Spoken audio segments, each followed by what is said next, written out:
First of all, I very much thank the President for his leadership. Last Thursday when we talked to the congressional leaders, he made the point that this is a compelling issue. It's of the utmost importance to the American people, and bipartisan cooperation is key, putting out principles, working with leaders that shared the same principles at the outset. We're able to come to an important agreement. Now, the work is far from over, and as far as I'm concerned, on this package, it's not going to be over until it's enacted, until we get the checks out to the American people. And again, there's a lot that I have on my plate as we look at the capital markets and watch things carefully in this economy. Okay, I'll take your questions. How long will it take after it's passed to get the checks out to the American people?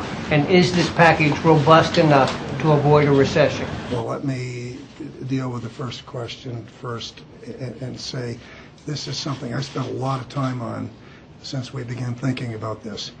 And I think people will be pleasantly surprised that as we've worked with the IRS, we're going to do things that we weren't able to do in the past and move more quickly. So in my judgment, that within 60 days of enactment, with just the caveat that for about a 2-week period, beginning in the middle of April, there's a very heavy load, a lot of payments going out of Treasury, and so that's got to be the priority.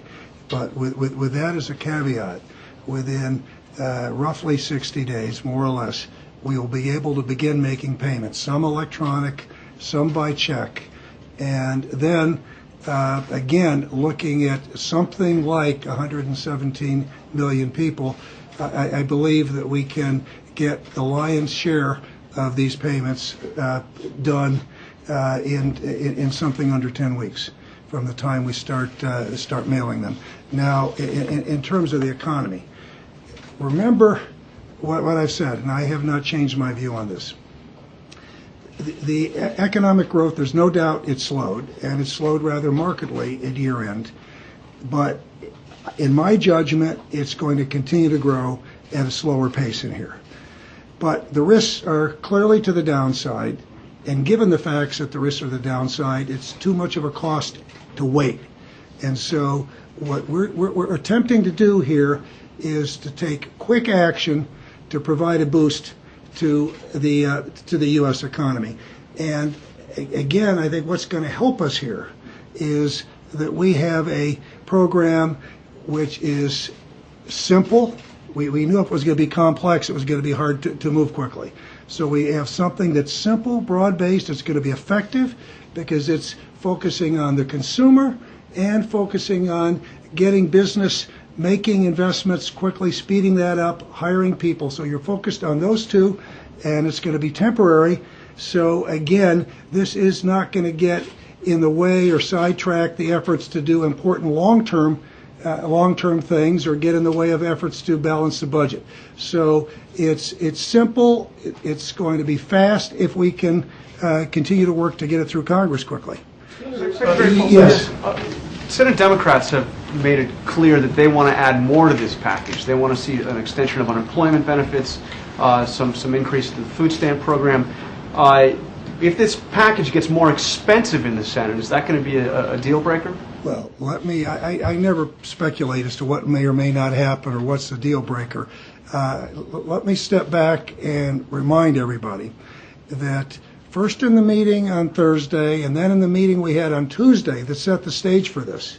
And that was a bicameral meeting. So we had the leaders of the Senate and the House. And both Harry Reid and Mitch McConnell took the lead in saying, this is too important, we need to move quickly.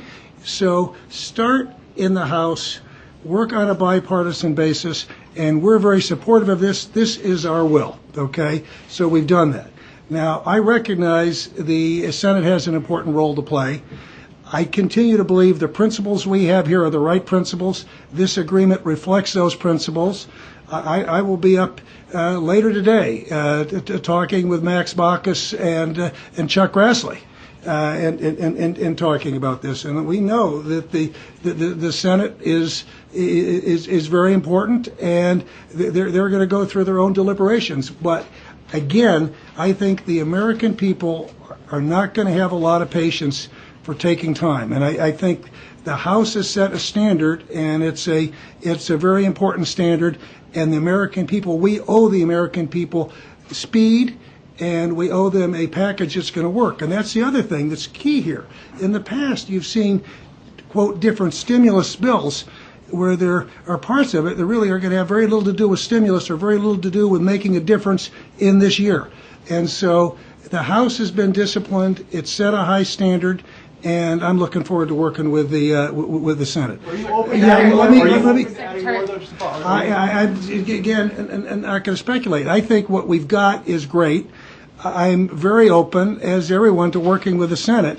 But again, right after we've completed something that we think is effective and is going to work, and again, I appreciate the leadership of the Senate, Messrs. Reid and McConnell, making this possible. If they hadn't said, go work with the Senate, and said, we want to be part of this process early on, it would be very difficult to get where we are as quickly. Secretary Paulson, can you just explain why you don't want to extend the unemployment insurance if the goal of it is to stimulate the economy and to help people who are having trouble in the downturn? And secondly, would you be open to the idea of a second bill that would might allow you to give some time? We have unemployment insurance, and unemployment insurance kicks in when it's needed. Okay, this is what this bill is. This proposal, which is going to very quickly become legislation, and very quickly going to be passed by the House. This is aimed at providing benefits to working families, and it's clearly going to be stimulus. And that was a very important test. And at businesses, we wanted to keep it simple, and that's where the focus is. And I say nothing other than that. You open to the second bill? Listen, I'm focused on this bill now, and there are going to be a number of policy priorities. We all have policy priorities, but the beauty of this is everyone agreed that for the good of the country, we're going to put those on a different track. This is on the fast track. And let's get this done, and then let's think about other priorities. When President Bush says that this package is the right size, is he sending a message to Congress essentially saying, this is it, don't ask for anything in addition to... Well, again, this is remember, this is Congress. This is the House, okay? This is not just President Bush. This is, we all agreed that the size, and quickly came together on this. The President said, I think this should be big enough to be meaningful. He thought it should be $150 billion, and the House agreed. And that number was picked because it's enough to make a difference in an economy as big as ours, and not so big that it's going to jeopardize some of our long-term goals like balancing the budget.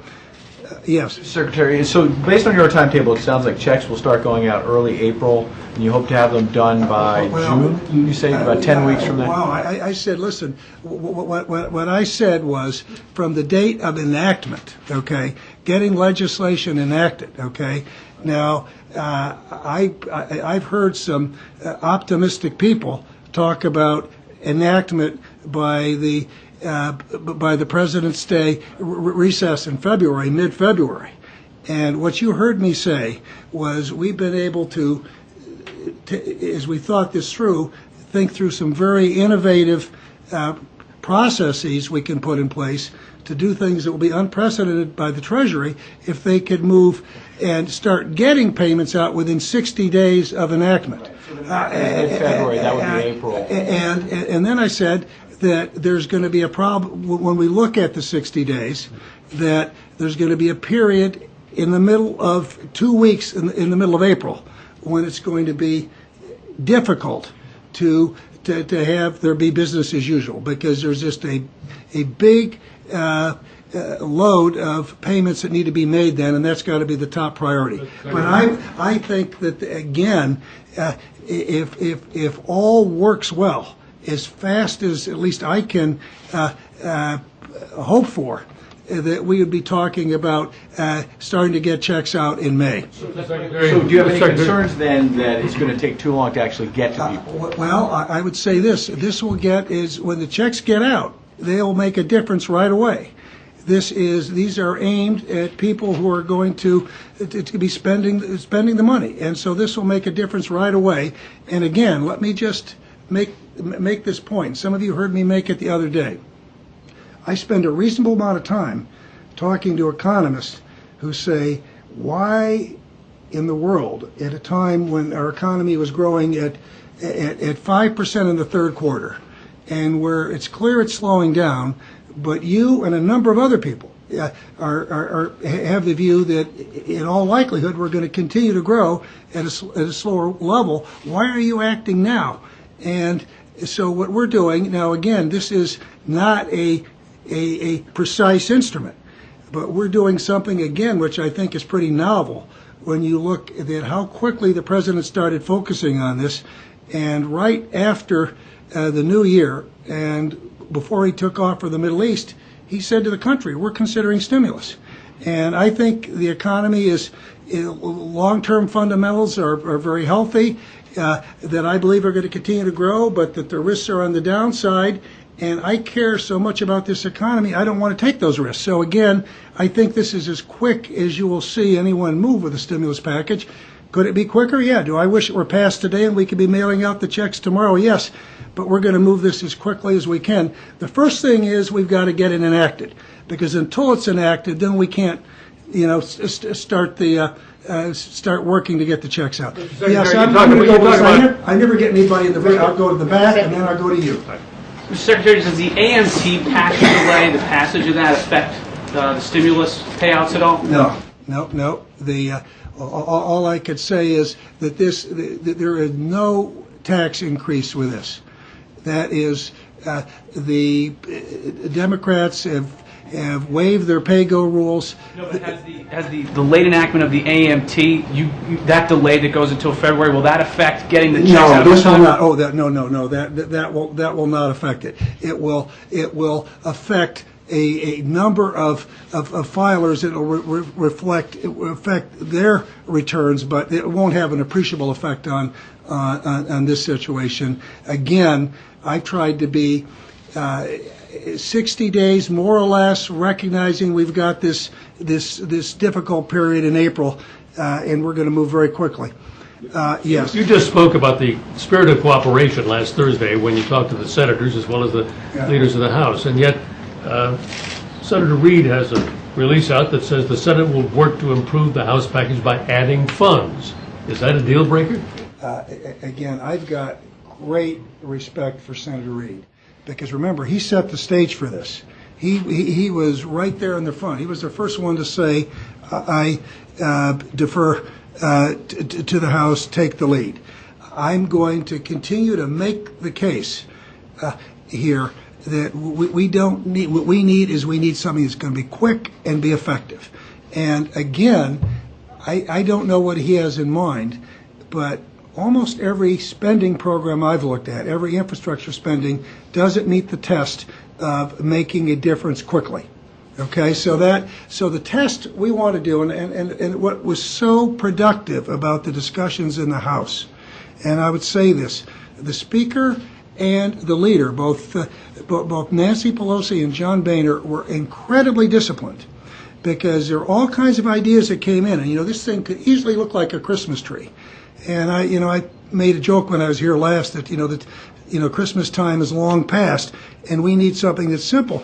And so it's easy. There are all kinds of ideas, but if you hold it up and you say, is this stimulus? How quick is this going to be? How quick will the money get out there this year? I think if we can keep that discipline in the Senate, and I'm optimistic we'll be able to. Thank you. Yes. Can you talk about how this is going to affect the housing market and what elements it's going to contain to try to improve things? Yeah, well, let me start by saying that what we don't have in this is any program that would involve major government funds and would do things that would slow down the correction process in the housing market. So by and large, and I'm going to talk about the housing in a minute, by and large what this does is says the biggest risk to the U.S. economy is housing, but rather than trying to distort that market, what we're going to do is do something which provides a boost to the overall economy to help cushion the impact of what's going on in housing. Now let me talk about housing and what's in this. But to begin with, I want to step back and say that a very big initiative that we're driving is the Hope Now Alliance and avoiding preventable foreclosures and market failures. And there's these 108 million mortgages where their interest rates are going to be reset, ARMs, over the next 2 years.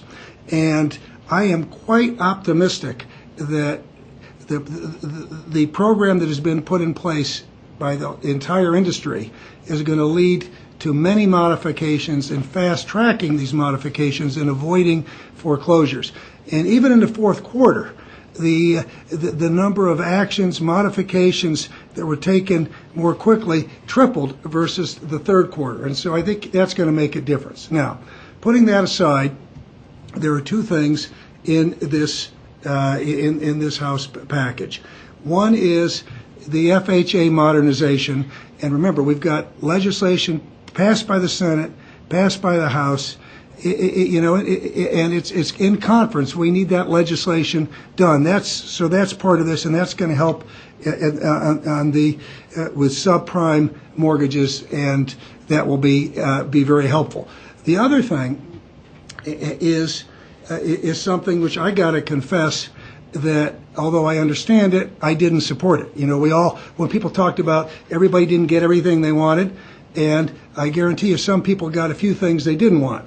And so when you looked at what there is with regard to the GSEs, in this bill will be a provision that raises the conforming loan limit. So that's for jumbo mortgages for the GSEs for a temporary period of time, and this will be till December 31. So a temporary period of time, and both the House and I very much I know how committed Barney Frank is to say this will not get in the way of GSE reform, and I really commend Chairman Chris Dodd for making a similar statement about working on GSE reform because it's essential. Now, just so you know my view on that, and I was very clear on this throughout the side, but I got run down by a bipartisan steamroller. I mean, Republicans and Democrats were united on this because I have said, and I think I was one of the first people to say, it would be very helpful to raise the loan limit for the GSEs for a temporary period of time, given what's going on in that market. It'll be very helpful. But longer term, of course, that flies in the face of their affordable housing mission, and I saw no reason why we couldn't get it as part of GSE reform legislation, because I think we need reform legislation, and I was somewhat skeptical that without this we wouldn't get the reform.